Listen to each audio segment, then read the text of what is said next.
material together that stems from a couple of lectures or diverse conferences. So forgive me if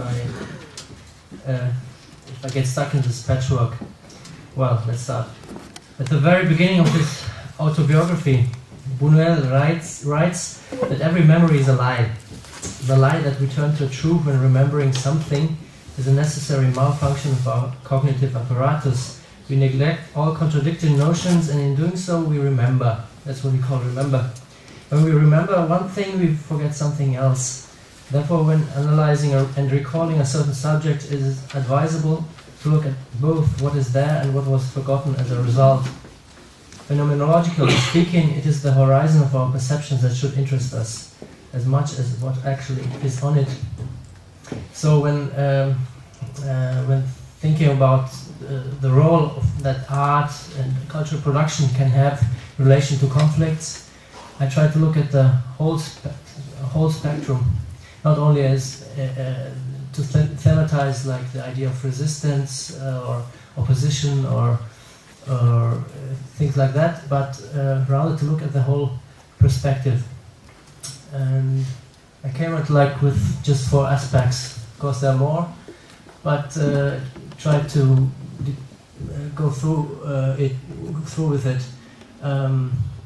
What I call decorum here is known in art historical references as this traditional orientation of architecture, art, to the idea of to the history of sovereignty.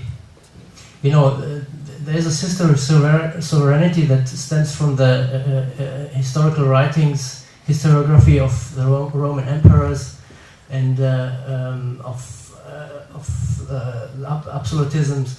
The role of art was and architecture was always a reference to a certain codex within a political system, within the imperial system.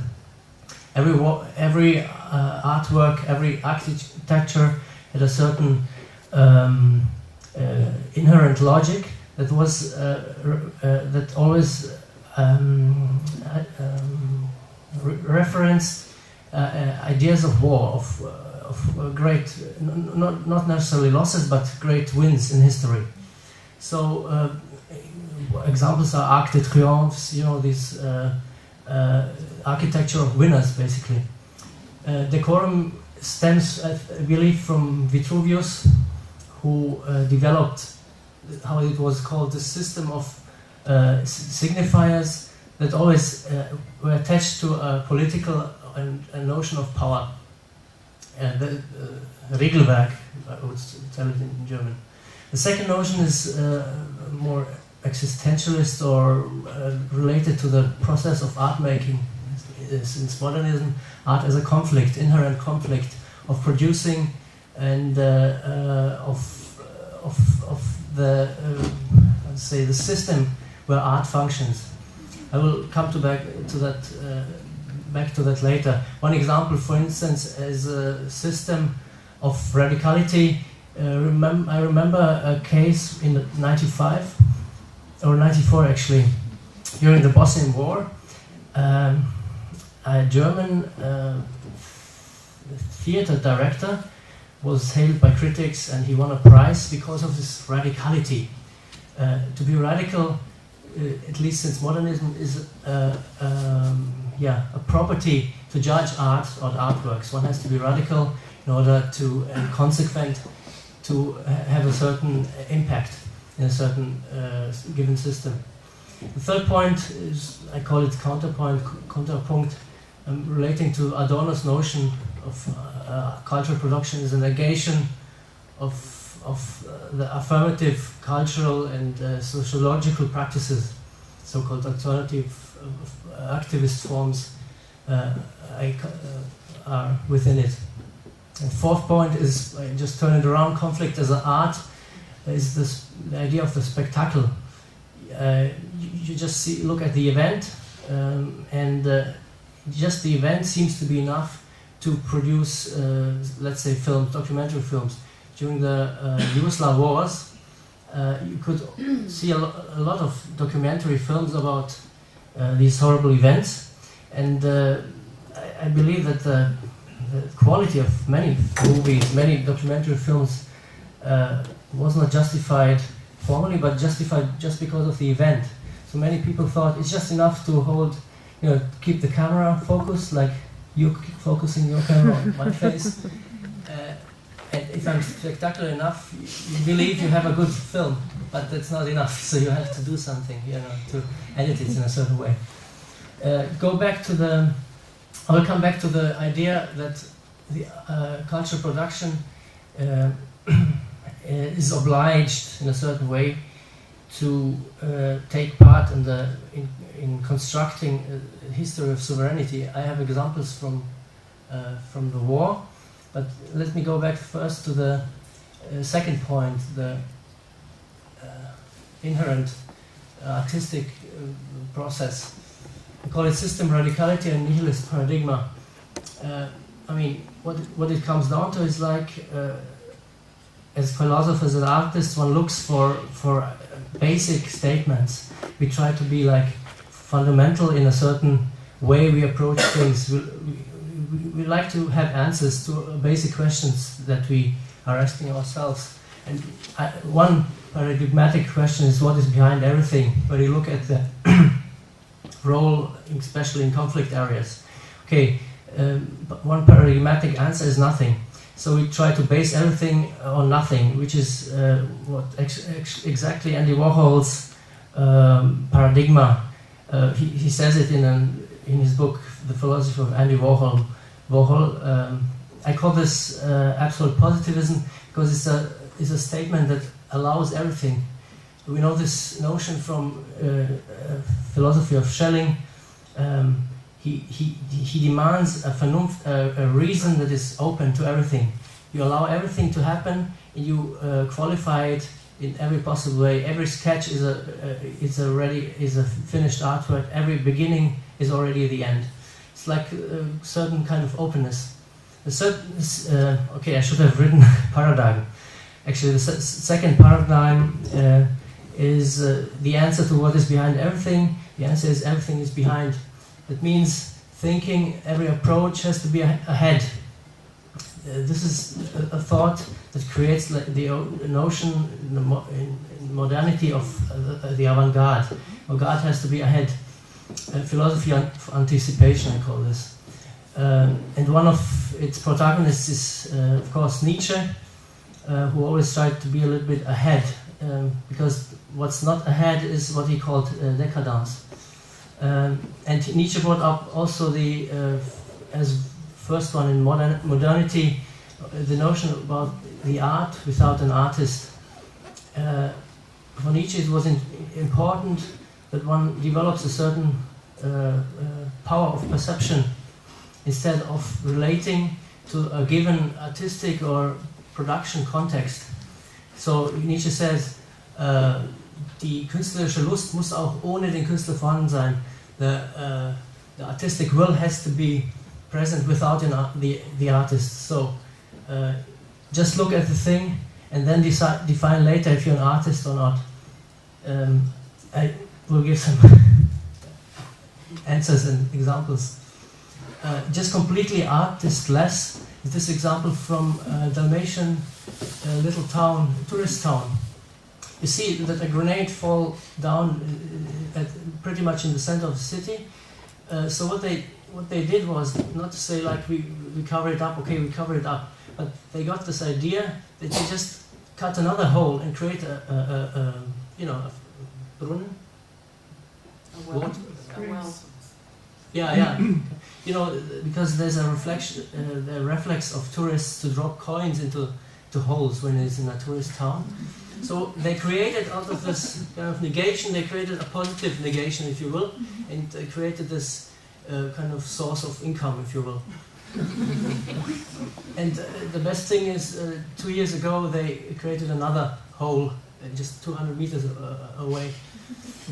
So, of course, they're just politicians who did it, but there's a certain way how they perceived this income.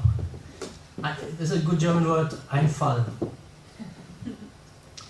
Okay, this is another form of going back to nothing. Hyperinflation in Serbia, 1993 and 94.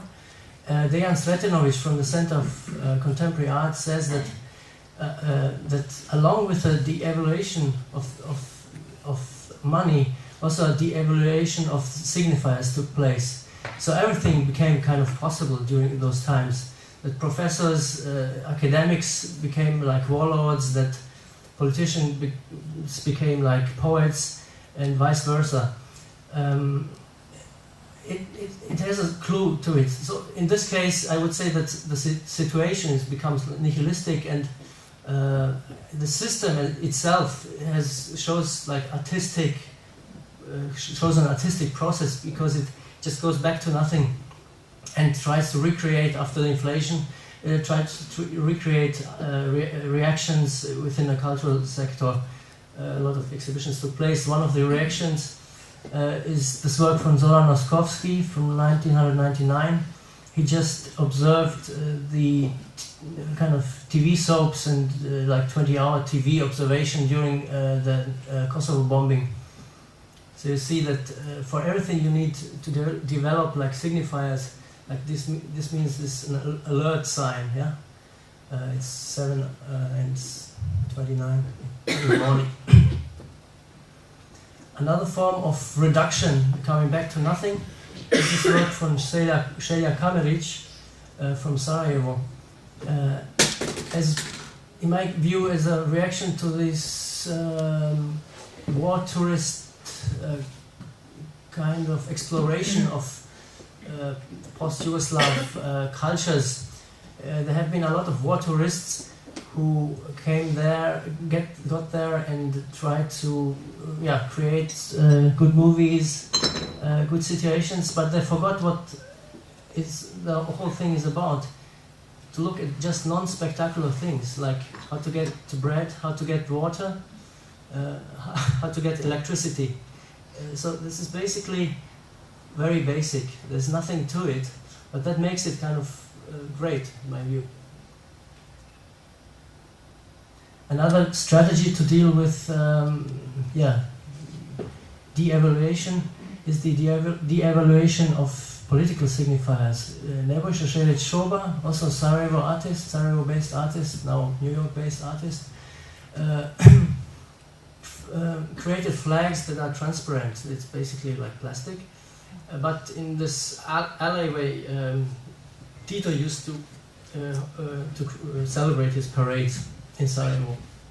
So this is another form of creating or kind of thematizing this reduction and nothingness. Another example, non-artist example, professor of mathematics and his house also near Sarajevo. He painted it with a giant formula. It's a very bad picture, but you have to believe me now. Which has the result of 0. It's kind of his contribution to this as a kind of aftermath of the war. Is a formula to him. All right. I come back to the first notion, this idea of decorum, that cultural production attaches itself to the notion of historical sovereignty, of the sovereignty of, since Baudin, the idea of sovereignty that establishes the power in form of a state. I try to, what comes with it, or what's the base of it, is a certain time perception. Unfortunately, it's in German, so the patchwork starts here. It's a very trivial notion, and it's the way we learn history in schools. You have the past, usually it's on the left-hand side, and you have a point past present tense, and you have an arrow that shows to the future. However, this triviality of it, let us forget that this is a construct, that this notion is constructed. It was very helpful, or it developed along with the idea of historical sovereignty. Good examples for that are so-called historical or ethnographic maps. You will find that in all nation states, basically. This is an ethnical map of Kosovo. It was published in 2000, and it tries to create this historical continuum that is based on the idea of sovereignty. And it uses colors like a painter uses colors to denote a certain notion of continuing work. But in this case, you see like the red color indicates like the Serb ethnicity, Serb population, the green color, the Albanian population. Of course, the aim is to show that Kosovo is originally Serb. Okay, let's forget this first, but let's figure out that the way he uses color, or colors are used in nation states, are very suggestive, if not to say like propagandistic. How can the notion of Serbs or Serbia or Albanians in Albania be the same in 1530 and the same in 1961? So ideally, or very correctly, you should have used, he should have used like different colors for different centuries, of course. But now it looks like a historical cartoon, you know, that displays, okay, Serbs multiplied, so they occupied a certain territory, that's, the territory is theirs, and so on, and so on, and so on. So this attachment to this idea of sovereignty that lasts, or that exists within this historical continuum, is typical, not, of course, typical for the Yugoslav wars, but what comes out in the analysis of the Yugoslav wars is just a very dumb, old European thought, a very, the very same mistake that, because of which many wars have been staged. Of course, there are always different reasons for wars, but one main reason is like to acquire certain sovereignty over a certain territory. It's the European way. Nowadays, one justifies nationalist thinking with economic resources, or actually with, in the Yugoslav case, with cultural background and historical background. Another form of the attachment to the national thing are so-called new monuments. This monument was a former tank, self-made tank. It looks like it's a kind of a cute form, but and it's stopped. I think this is kind of the former battlefield in the War of '91 between Croatia and Serbian troops in the Krajina region, and well, it's just a kind of atavism, or just a relic of something that has happened, and the people in this area are attached to this time as well, etc., etc. But the inherent idea is like a monument that is not fixed, but one day it can be started again in case it is needed. So it's a certain kind of mobile monument. So I'm not saying it's good or it's bad. I don't know, is this activism? What kind of activism is this? I don't know, I'm not interested at the moment, yeah? But I try to collect information, then afterwards I try to find a point. If I'm not finding a point, I don't know what I will do. Another form, Croatian art professor, academic professor, created these figures as a formal thank you for the Western help for Croatian independence. You see the former Austrian minister, foreign minister Alois Mock. Then you see German foreign minister Dietrich Genscher, the second from left. Then you see John Paul II, the Silver Surfer kind of figure in the middle. You see Margaret Thatcher, you know, this pose of revelation. You see Helmut Kohl, and then at the very last, Pater Patria, Franjo Tudjman. Of course, this resembles the Riemenschneider altar, you know, every figure has a certain symbolical expression to it. And it's not, you know, we have this distance and this irony, and what's interesting is one feels that there's no irony in it. I showed this several times, and people came, after the lecture, people came to me and said, no, this was not serious, this was a joke or not. No, it was sponsored by the foreign ministry. But it's very helpful to find these and to read these open-minded. This is really honest stuff, you know. You can read this honest stuff, and you can discover a certain thinking that's behind of it. And usually, if we are honest, we are very often looking for honest stuff. But in this case, of course, it's nationalist, blah blah blah, and it's kind of naive. But nevertheless, let us allow ourselves to look at it at least for 20 seconds. Another forms, you see this official version, you know, Tapferkeitsmedaille, thing that you get from the president when you are brave in war. So yeah, kind of a medal. Yeah. And this is a kind of amateur sculpture that remembers a fallen soldier. It has, you cannot see it, but it has a like comic-like quality. Again, a certain, yeah, comic to the serious matter. Another form that addresses the idea of the perpetrator or protagonist is representative of this idea of sovereignty, of his nation, of his culture, etc., etc. Is this photograph that was found during the Bosnian War, as far as I remember, and you see that the photograph, you know, the territories changed quite a lot. So this was a house that was first time in the hand of Serbs, and it got back in Muslim hand, and back and forth. So you see that the original family who lived there, the photograph was not destroyed or just thrown away, but it was intentionally like annihilated. So it's a very symbolical act. I mean, if you're angry or if you're enraged, you just destroy stuff, throw it away. But this is a very controlled strategy, I would say. So you need time, you need the idea to do it, and you need certain persistence to keep on going. Of course, it's ugly stuff, but I don't know how to tell it. I learn a lot from this stuff.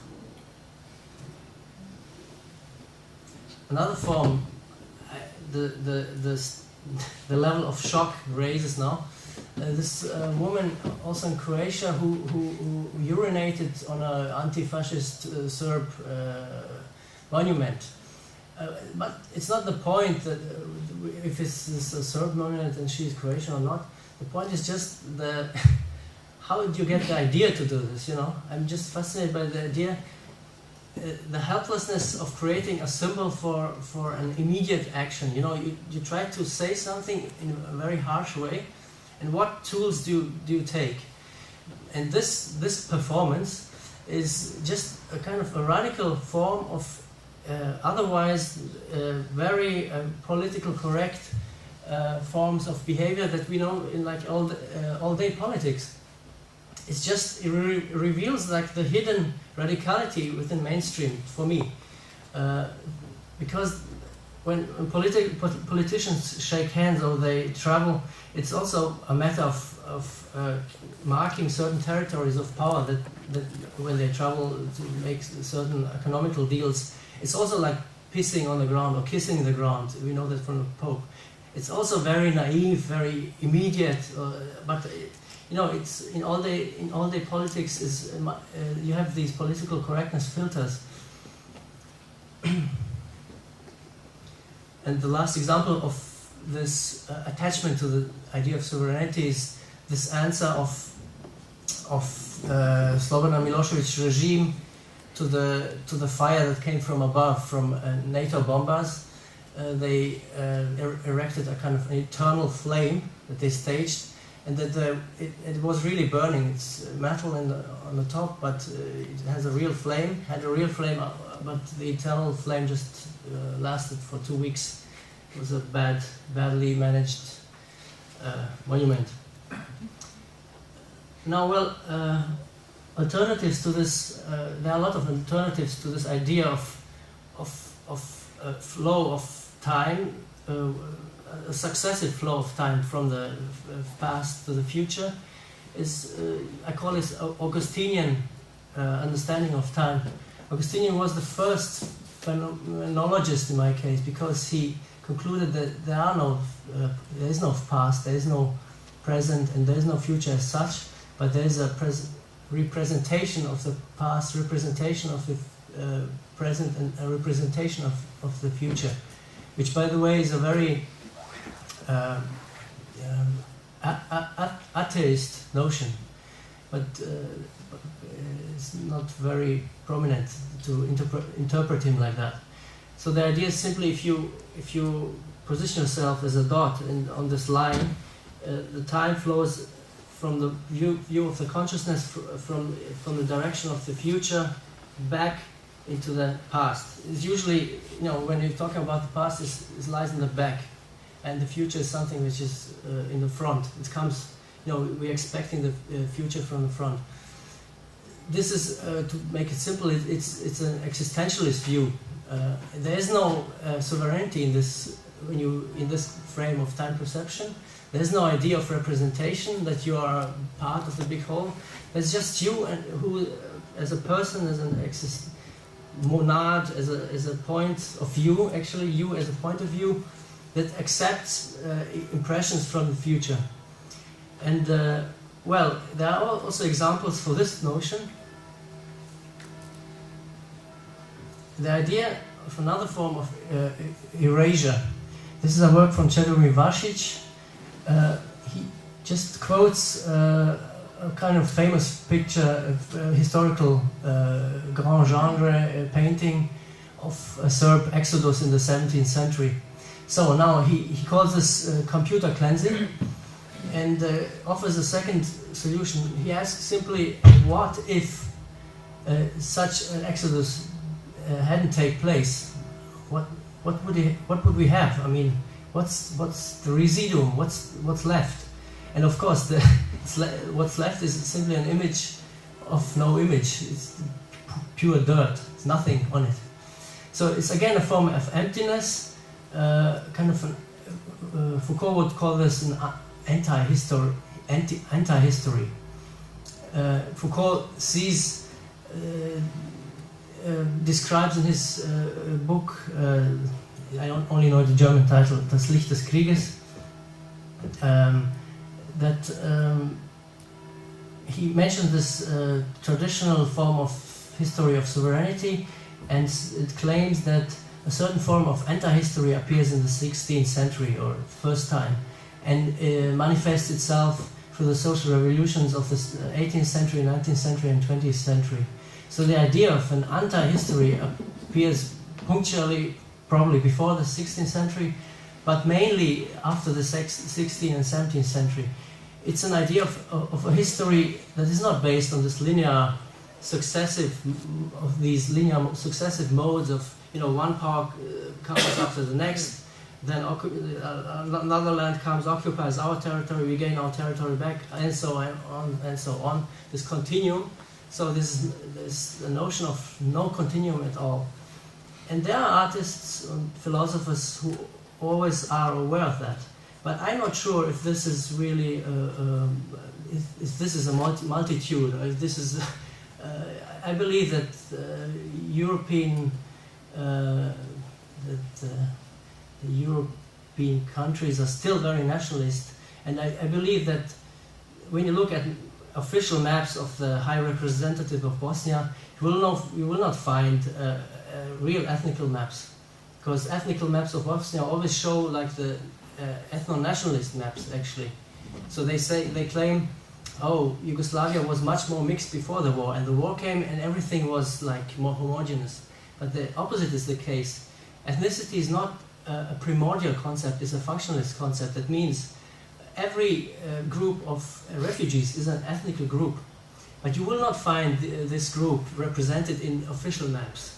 I've never seen a map of the High of Representatives that displays ethnicities as a distinct ethnic group next to the group of Serbs, next to the group of Croats as well.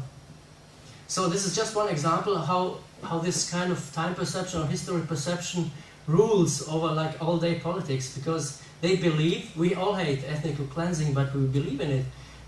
They believe that what the nationalists say, oh, we homogenize now. Okay, we just say we'll help you to create these multi-ethnical entities. Another form is the Ironic form. What does uniform mean? It's uniform stands for the form that stays the same, just the software changes. This was from Rajko Grlić's film about Croatia 2000, about first elections after the Tuđman era. Another form to counter historical sovereignty is to heighten it, to make it even more extreme. This is the strategy of NSK, Laibach, Irwin, and so on and so on. It's a form of creating a state. They created their own state, actually before Slovenia came into independence. And this is an exhibition in 2001 or 2000, where they asked National Guard, Croatian National Guard, to guard their exhibition. And they did this in Graz as well and other European countries. This idea stems, I believe, from Dennis Oppenheim, Dennis Oppenheim engaged like 3 German shepherds in front of his museum to guard the museum so no one can enter it. Art has to be safe. Another form is just this newly erected monument of Bruce Lee in the divided city of Mostar. So, you know, how desperate one must be if you don't find a political representation of brotherhood and unity. You know, Tito is out, and what do we have? We have nothing. Well, there was one thing. We watched all Bruce Lee films in the 70s. That was kind of the real Yugoslav thing. So an artist group suggested to install a Bruce Lee monument in the midst of Mostar. And who sponsored it? Of course, Germans. It was officially sponsored by the German Foreign Ministry, and even the ambassador came over to. They want to make it very good. They want to make it correct.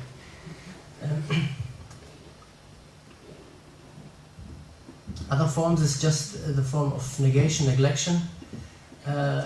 Another form of Yugoslavia. There's actually a writer who lives in Amsterdam, Dubravka Ugršić. She founded also a website of Jew mythology, and this is just simply a reaction to say, you know, we don't like what came out of the 90s. We know this is a joke. Okay, but this is the only way we can say, we are not satisfied with the way you're presenting history to us. In the 90s, you have an inflation of historical publications in the post-Yugoslav area. We call it nationalist, but nationalist doesn't mean anything. It's always patriotism. It's always like creating the honorary state and establishing an affirmative notion of the nation. And this is one of those helpless attempts to say, oh no, when we have 5 million citizens, we plan to apply to the UN for member status. When this happens, we will ask 20 square meters of land anywhere on Earth to be our country. On this land, we'll keep our server. There are a lot of strategies, also artistic strategies, to create your own like state or subversive point of living or producing. Another example is Gregory Green, who also created a communication system and flags and mainly weapons to underline his seriousness or his ambition to kind of create a state. However, after 9/11, Gregory Green disappeared from the scene, and I asked the gallery owner repeatedly what happened to this guy. But it seems like political correctness was overwhelmed even Gregory Green. However, so what? I don't know if I have a last. Well, this is Lada Matic's picture which subsums kind of the notion that the events on the Balkan are nothing specific to Balkan or Balkanese, but relate to kind of global or international problems. The idea of how to be able, or what concepts to create to juxtapose these notions of historical sovereignty. And at the very end, I just like to read to you. This is another form of the patchwork. kind of is an aftermath of the whole film. I call this terror of identity, a subsumption of the 90s. And it says like, fashionable post-war Yugoslav slogans about cultural cooperation or religious coexistence or peaceful coexistence are not only superficial but dangerous as well. Because the solution that they propose is in fact the cause of the problem in the first place. I mentioned this map philosophy. Nationally or ethnically defined groups never coexist peacefully. Either they exist peacefully or they coexist. This coexistence is usually a circumscription for war. Why stress the difference, coexistence, in the name of culture, religion, and so on in times of peace, while simultaneously appealing to the universality of human existence, ethics, cooperation, mutual interest, etc. Like the true globalization actually lies here. The problem with globalization is that it's not real globalization because it's just in the hands of a few big companies, let's put it that way. So this is kind of the mutual interest, the cooperation, the ethic of mutual interest. There can be no primary or secondary existence in this sense. Existence applies to all humans equally as a mode of being in the world, that is, a mode of existence in the awareness of others, Levinas. This awareness is not a cultural awareness nor a philosophical awareness, but an ethical attitude towards human diversity and temporality. Hence, to stress the term coexistence serves only to rehabilitate religious or cultural dogma. This happens as an official politics in the post-Yugoslav wars, states. Post-Yugoslav wars is also a good term. For this reason, it's not facts and circumstances, but the imagination and skill of inventing and communicating narratives convincingly that are critical for cultural discourses. Contrary to Ludwig Wittgenstein's axiom, the world is everything that is the case, our world is actually everything that is not the case. We make up stories in order to create consequences and thus cases. This does not imply, however, that social reality is a mere construction bared of any fundament. War crimes are more than anything else real. However, when it comes to the communication and mediation of facts, a different level of reality has to be addressed. The reality of images and the reality of verbal language. A visual case does not parallel a verbal case. In this respect, social reality does not contain truths or notions that do not warrant further inquiry, but it contains decisions and consequences. The inhibited aspect of this presentation, let's call it like that, has been the question of what structures social unity. My answers indicate the interplay of the ideology of memory on one hand and the ideology of the political system. With memory I mean this construction of this historical sovereignty. The answer of nationalism to the question of social unity was and remains the ideology of identity, or to be precise, the ideology of a corporate identity, a representative of a whole. Its formula is, we are united because we are one. Among the many alternatives to this tautological concept, the ethics of difference suggests the opposite. We are united because we will never be united. Social unity is only real if it does not dwell on metaphysical concepts, that these concepts with a representative and centralist epistemology, such as materialism, liberalism, idealism, or realism.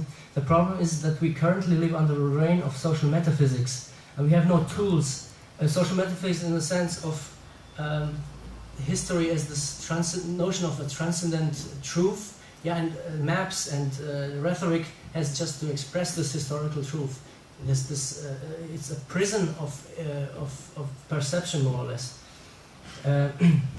So the problem is that we currently live under this reign of social metaphysics, and we have no tools with which to explain conflicts other than with externalized metaphors such as evil, others, terrorists, barbarians, and so on.